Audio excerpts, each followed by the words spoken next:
طبعا البطاطس المحمره مفيش حد فينا ما بيحبهاش، كبار وصغار، عاملين ريجيم مش عاملين ريجيم، لو قدامك بطاطس محمره مش هتقدري تقاومي.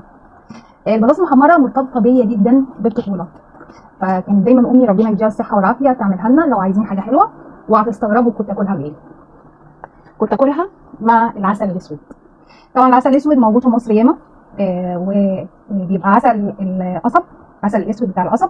في الدول العربيه يمكن دبس، هم بيسموه دبس البلح او التمر، ودبس العنب ممكن تستخدموه مع البطاطس، جميل جدا. وكمان في لو كمان دبس الرمان مع البطاطس بقى حاجه تانية خالص. بس العسل الاسود مرتبط بذكريات جميله جدا مع اخواتي مع جيراني.